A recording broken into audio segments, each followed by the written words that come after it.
Bonjour, la Bible dit dans 1 Roi 13 au verset 16, mais il répondit, ici le jeune prophète, que le Seigneur avait envoyé en fait pour parler contre le terre de Bethel.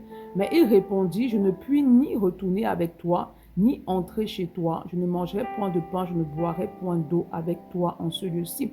Donc le Seigneur l'a envoyé dans une mission et il lui a donné des instructions précises par rapport à ces missions-là.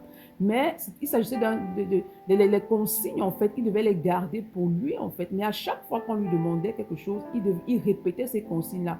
Il répétait, en fait, ce que Dieu lui avait dit dans le secret. Il est important que tu grandisses dans le discernement, en fait, est-ce que tu dois dire ce que Dieu t'a dit ou pas. Lorsque tu avances avec le Seigneur, il y a des choses que le Seigneur te dit dans le secret, en fait, qui doit rester entre toi et lui. Ce n'est pas tout que tu dis aux autres, ce n'est pas tout que tu révèles aux autres, ce n'est pas tout que tu exposes aux yeux du monde. Il y a des choses qui doivent rester entre toi et Dieu, dans l'intimité, dans le secret. Pourquoi? Parce qu'il y a certaines choses que lorsque Dieu te dit et que tu ouvres ta bouche, en fait, ça augmente les combats dans ta vie. Ça peut même attirer la destruction, en fait, si tu n'es pas assez mature et si tu n'as pas eu un grand discernement de ce que Dieu veut que tu fasses. Donc, il est important pour toi de discerner ce que tu dois dire et de ce que tu ne dois pas dire par rapport aux révélations que Dieu te communique dans ton lieu secret. C'est pourquoi ce matin, demande au Saint-Esprit de t'accorder le discernement par rapport à cela, de t'aider à parler quand il faut et de t'aider à fermer ta bouche lorsqu'il le faut. Car cela va te maintenir dans la volonté parfaite de Dieu. Bonne journée. Shalom.